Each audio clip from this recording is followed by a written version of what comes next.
இவ்வளோ அழகாக ரெடியாகி எங்கே போகிறேன்னு பார்க்குறீங்களா? கிச்சனுக்கு தாங்க. லாஸ்ட் 3 டேஸாகவே பால் பாயசம் சாப்பிட்ணும் போலவே. ப்ரெக்னென்சி டைமில் பால் பாயசமா அப்படின்னு நீங்கள் நினைக்கிறது எனக்கு நல்லாவே புரியுது. பட் என்னங்க பண்ணுறது, எப்போவாவது வந்து சாப்பிட்டா தப்பு இல்லைன்னு நினைக்கிறேன்.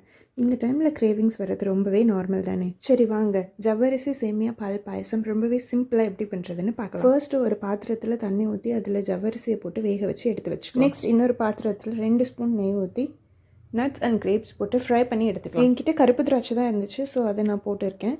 உங்ககிட்ட என்ன இருக்கோ நீங்கள் அதை யூஸ் பண்ணிக்கலாம். தென் அதே பாத்திரத்தில் தேவையான அளவு பாயசம் சேமியா சேமியா நல்லா கோல்டன் ப்ரௌன் கலர் வர வரைக்கும் 2 மினிட்ஸ்க்கு நல்லா ஃப்ரை பண்ணி எடுத்து வச்சுக்கலாம். அப்புறம் நமக்கு தேவையான அளவு பாலும் வாட்டரும் ஆட் பண்ணி. இந்த பாயசம் நானும் என் ஹஸ்பண்டும் தான் சாப்பிட போகிறோம். ஸோ ரொம்ப கம்மியான குவான்டிட்டியில் தான் செஞ்சுருக்கேன். நெக்ஸ்ட் ஒரு 5 மினிட்ஸ்க்கு அடுப்பை லோ ஃப்ளேமில் வச்சு நல்லா ஸ்டிர் பண்ணி விட்டுக்கோங்க. அப்புறம் நம்ம வேக வச்சிருந்த ஜவ்வரிசியும் அதில் ஆட் பண்ணிவிட்டு தேவையான அளவு சுகரும் கண்டென்ஸ்டு மில்க்கும் ஆட் பண்ணிக்கலாம். தென் நம்ம ஃப்ரை பண்ணி வச்சுருக்க ட்ரை ஃப்ரூட்ஸும் வாசனைக்கு கொஞ்சம் ஏலக்காயும் ஆட் பண்ணிக்கலாம். டேஸ்ட்டு நிஜமாலுமே வேறு லெவலில் இருக்குங்க.